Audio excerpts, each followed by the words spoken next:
Bonsoir. Nous sommes là pour parler de la saison d'hiver des Ballets de Monte-Carlo, une saison riche en spectacles, vous êtes d'accord avec moi? Oui, je crois qu'on retrouve, on retrouve presque un fonctionnement normal, en tout cas avec beaucoup d'appétit et beaucoup d'envie. Donc je pense que ça va être riche, oui. Qu'est-ce qu'elle représente cette saison hivernale pour vous?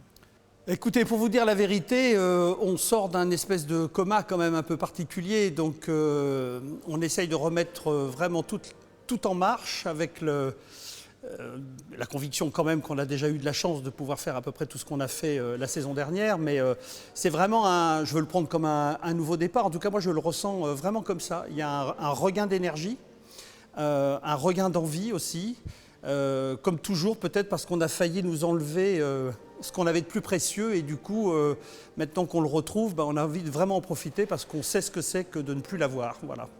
Il y aura donc 3 principales périodes, une fin octobre, une sur le mois de décembre, le Monaco Dance Forum, et une fin décembre, début janvier avec Casse-Noisette Compagnie. Parlons du mois d'octobre avec Roméo et Juliette, interprétés notamment par de nouveaux danseurs de la compagnie, In Memoriam de Sidi Larbi-Cherkaoui et Back on Track 61, votre nouvelle création.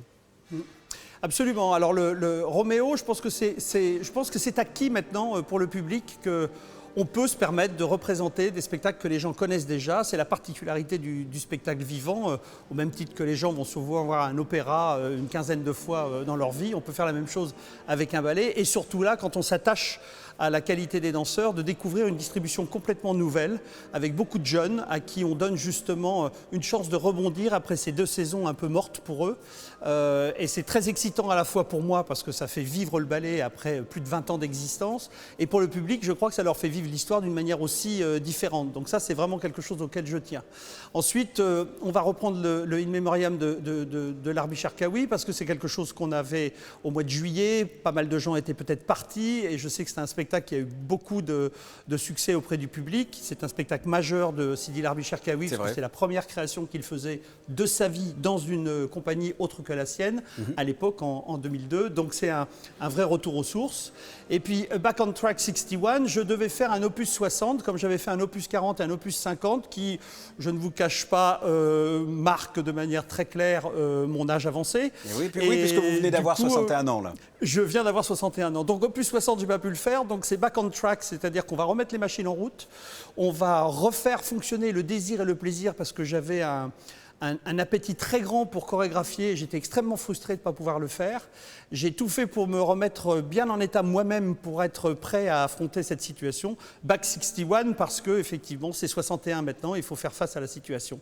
Il y aura une très grosse surprise dans ce spectacle, mais je ne vous en parle pas vraiment. Je vous invite tous à venir le voir, parce que vous risquez de redécouvrir quelque chose à l'occasion de ce Back on Track 61, en tout cas 2 personnes que vous n'avez peut-être pas vues danser depuis longtemps, que vous serez content de revoir sur scène. 61, il va y avoir un côté nostalgique ou au contraire plein d'énergie? Comment vous vivez vos 61 ans? Je pense que plus on vieillit, plus on s'aperçoit qu'on a moins de temps. Donc moins on a de temps, plus il faut en profiter avec une grande énergie.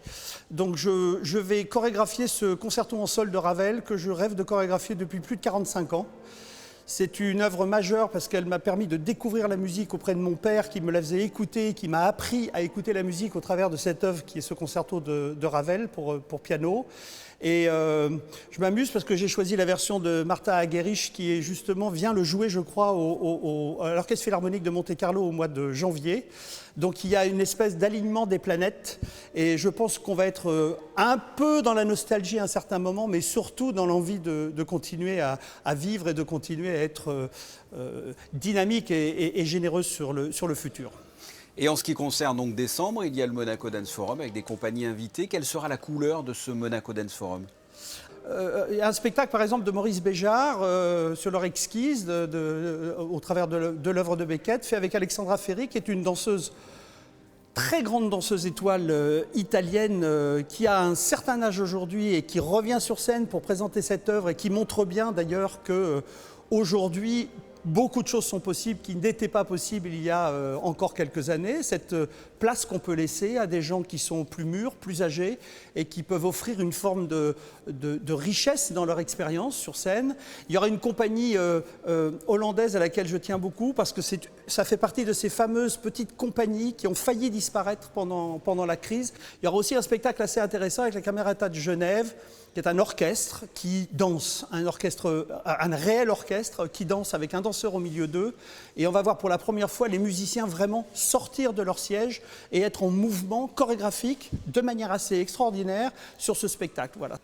Et enfin, pour les fêtes de fin d'année, c'est le retour de Casse-Noisette Compagnie. Pourquoi ce choix? Pourquoi avoir voulu présenter à nouveau ce ballet?